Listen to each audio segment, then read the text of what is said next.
The church of South India diocese of Medak holy tent church బొలారంపై estate సమర్పిస్తున్న daily Bible డివోషన్స్ని వీక్షిస్తూ ఉన్న ప్రియ సంఘ సభ్యులకు మరియు ఆత్మీయులైన ప్రేక్షకులందరికీ ప్రభువైన యేసుక్రీస్తు వారి పవిత్ర నామమున సుస్వాగతం. The God who is merciful, కనికరము గల దేవుడు అనే అంశంపై మన ప్రియ సంఘ సభ్యులు శ్రీ ఏ శాంసన్ నవనీత్ కుమార్ గారు ఈరోజు మనకు దైవ సందేశాన్ని అందిస్తూ ఉన్నారు.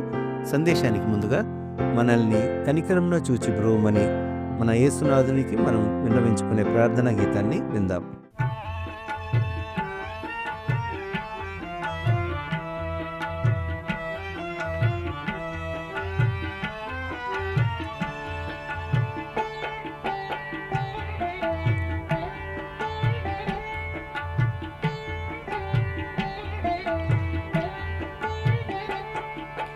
కనికరమున జోచి బ్రోవరా ఓ యేసునాథ, కనికరమున జోచి బ్రోవరా, కనికరమున జోచి బ్రోవరా ఓ యేసునాథ, కనికరమున జోచి బ్రోవరా, కనికరమున జోచి బ్రోవనరుహ పదయుగలమును, కనికరమున జోచి బ్రోవనరుహ పదయుగలమును మనమున నిడుకొని వేడెద మన్నింపుము కన్న తండ్రి నిన్ను నమ్మియున్న వారిని ఓ యేసునాథ, కనికరమున జోచి బ్రోవరా.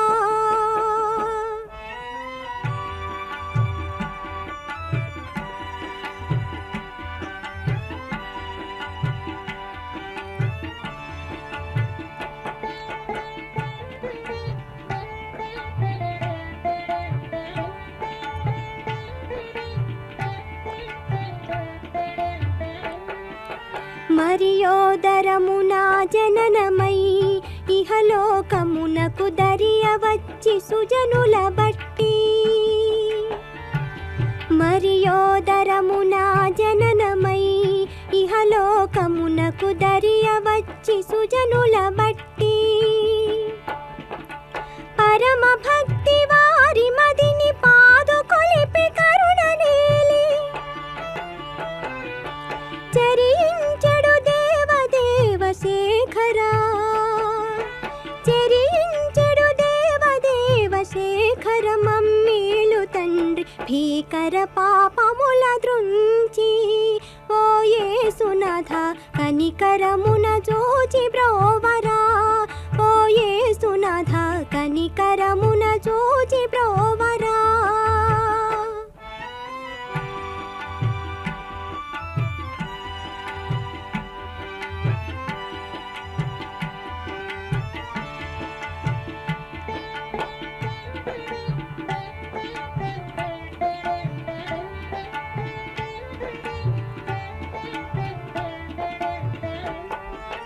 నీవ సంగు దివ్య దీప్తిచే జీవాళికెల్ల తావులకును బోవగల్గెను, నీవ సంగు దివ్య దీప్తిచే జీవాళికెల్ల తావులకును బోవగల్గెను, ఏ విధముననైన మమ్మేలుకొనుము మా ప్రార్థన,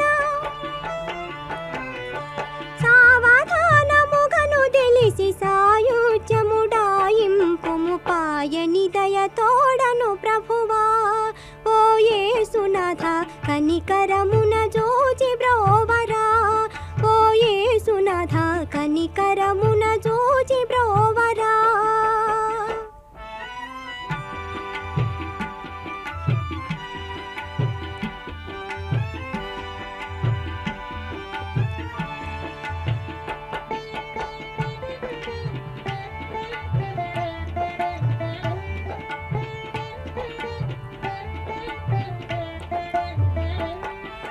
తామసంబు చేయనేలనే దాసులను గావవేమని వినుతించుదానను,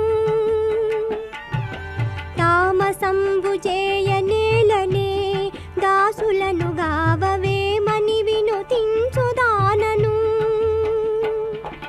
నీ మహత్యమెన్నగనేనెంత దాన సాధు భక్తి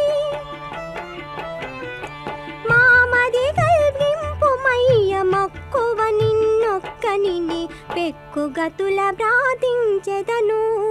ఓ యేసునాథ కనికరమున జోచి బ్రోవరా. ఓ యేసునాథ కనికరమున జోచి బ్రోవరా.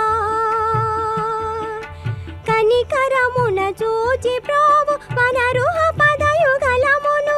కనికరమున జోచి బ్రోవు వనరుహ పదయుగలమును. మనమున నిడుకొని వేడెద మన్నింపుము కన్న తండ్రి నిన్ను నమ్మియున్న వారిని. ఓ యేసునాథ కనికరమున జోచి బ్రోవరా. ఓ యేసునాథ కనికరమున జోచి బ్రోవరా.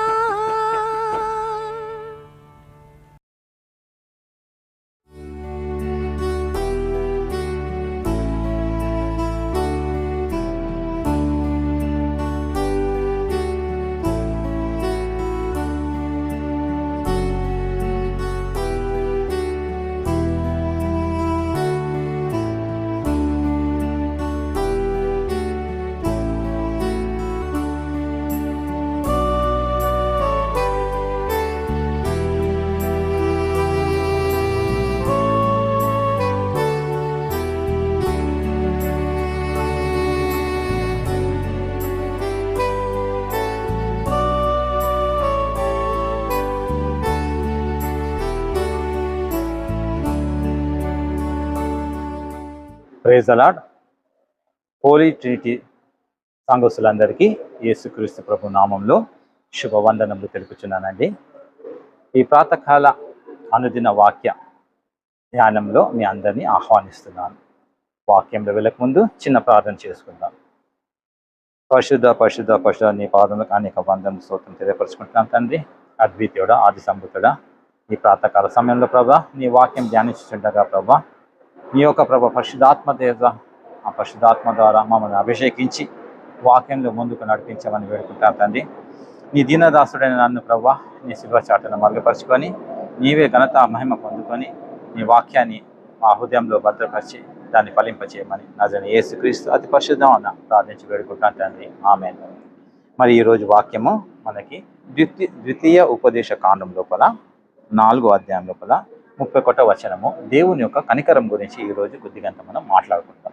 అక్కడ ఏమంటున్నాడంటే, నీ దేవుడైన యెహోవా కనికరము గల దేవుడు గనుక నిన్ను చెయ్యి విడువడు, నిన్ను నాశనము చెయ్యడు, తాను పితరులతో ప్రమాణం చేసిన నిబంధన మర్చిపోడు. ఈ వాక్యం ఎప్పుడు మనం గుర్తుపెట్టుకోవాలండి.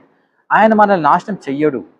మన జీవితాలలో ఎన్ని కష్టాలు వచ్చినా ఎన్ని కట్లు వచ్చినా దేవుని లోపల మనం నడిచినట్లయితే ఆయన మనల్ని నాశనం చెయ్యడు. ఆయన ఏమంటున్నాడంటే, నీ పితరులతో, ఒకవేళ అబ్రహాం, ఇస్సాకు, యాకోబులని మనం గుర్తుంచుకున్నామంటే వాళ్ళు మన పితరులు కాబట్టి వాళ్ళ సంతానం ద్వారానే మనం ఇక్కడ వరకు వచ్చాం కాబట్టి వాళ్ళకి ఏదైతే వాగ్దానం చేసిందో ఆ నిబంధనను దేవుడు ఎప్పుడు కూడా మర్చిపోనేవాడు కాదు.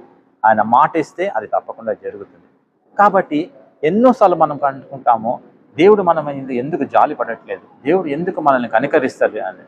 అది మన తప్పుల వల్లనే ఉండి ఉండవచ్చు, లేదా మన శాపాలనే ఉండవచ్చు, లేదా అది ఇంకా ఏదో ఒక నెగటివ్ రోల్లో ఉండిండొచ్చు. కానీ దేవుడు మాత్రము ఆయన ఇచ్చిన వాగ్దానాలు, ఆయన చేసిన నిబంధనలు, ఆయన ఇచ్చే ఆశీర్వాదాలు మర్చిపోయేవాడు కాదు.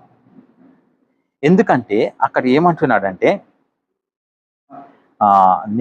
నిర్గమకాండంలో ఒకసారి మనం చూసినట్లయితే 34వ అధ్యాయము నిర్గమకాండము 34వ అధ్యాయము 6వ వచనంలో చూసినట్లయితే అక్కడ మోషేతో దేవుడు ఇట్లా అంటున్నాడు అనమాట. మోషేతో ఏమంటున్నాడు అంటే 6వ అధ్యాయంలో, అతని ఎదుట యెహోవా దాటి వెళ్ళుచు, యెహోవా కనికరము, దయా, దీర్ఘశాంతము, విస్తారమైన కృపా సత్యములు గల దేవుడే. యెహోవా ఆయన 1000 మందికి కృపను చూపుచు దోషమును, అపరాధమును, పాపమును క్షమించును గాని ఆయన ఏమాత్రము దోషులను నిర్దోషులుగా ఎంచగా 3-4 తరముల వరకు తండ్రుల దోషమును కుమారుల మీదకిని, కుమారుల కుమారుల మీదకిని రప్పించని ప్రకటించింది. చూడండి, ఆయన దోషము కుమారుల మీద కాదు, కుమారుల కుమారుల మీద కూడా ఆయన తీసుకొస్తాడని అంటుంది. కాబట్టి అందులో అక్కడ చూస్తే ఆయన కృప మాత్రం చూపిస్తాడు, కానీ దోషమును, అపరాధమును, పాపమును క్షమించును.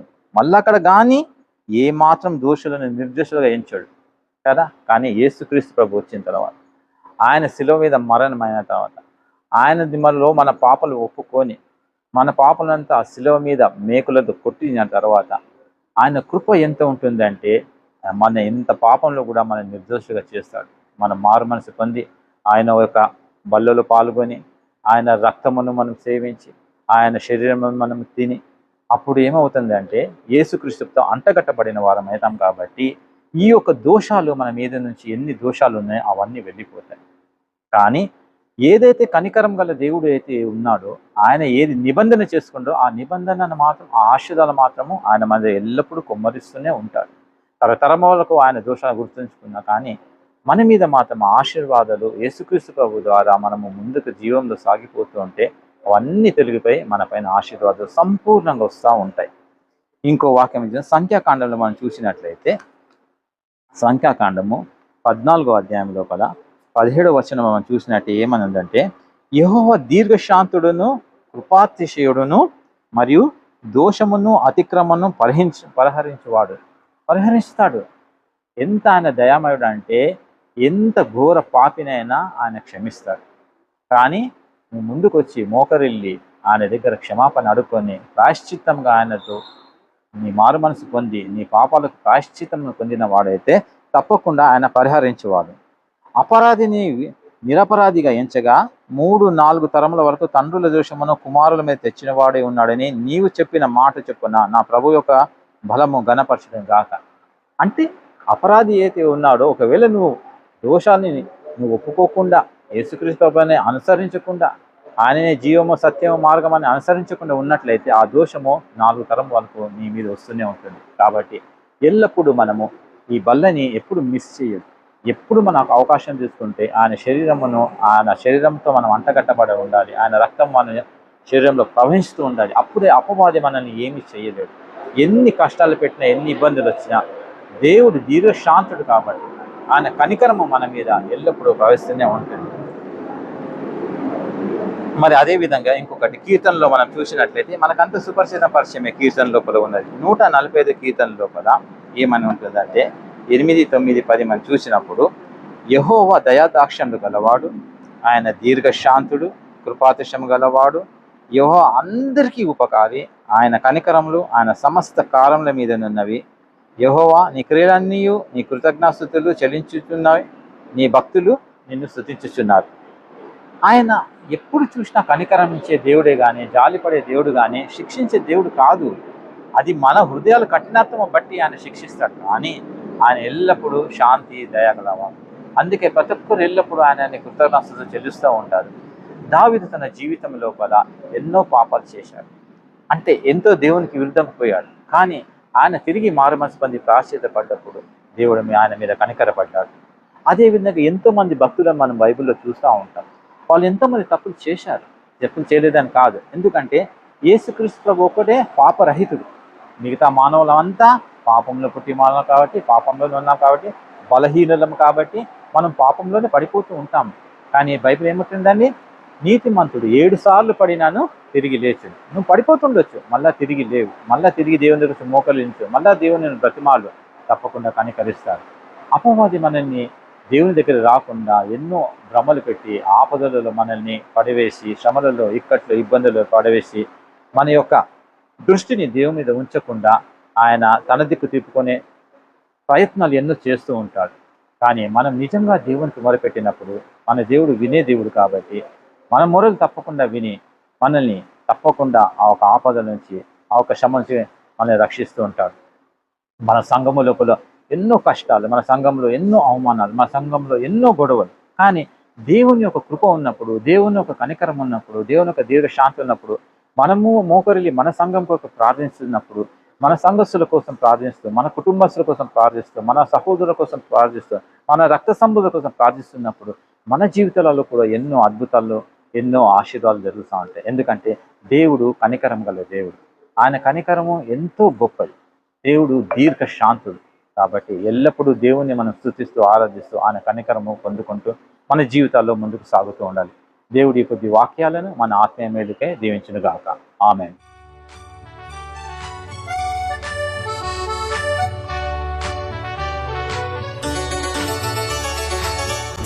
కనికరముల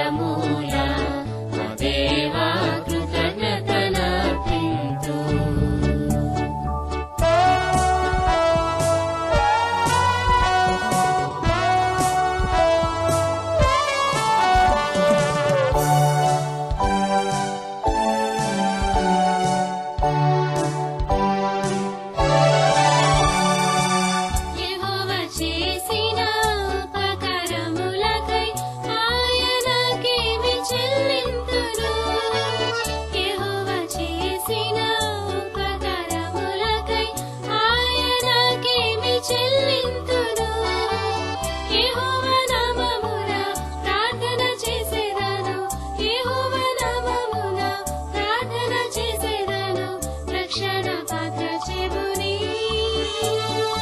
ఉపకనికరముల మా దేవా కృతజ్ఞతనర్పింతు ఉపకనికరముల మా దేవా కృతజ్ఞతనర్పింతు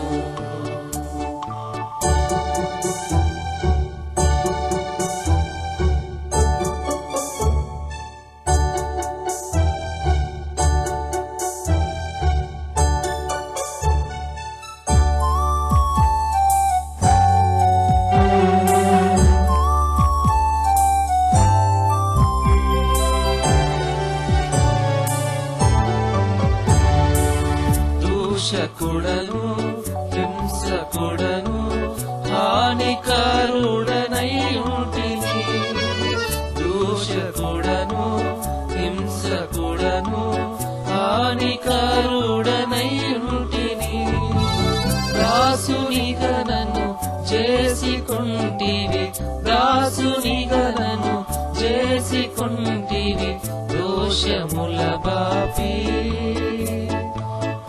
కనికరము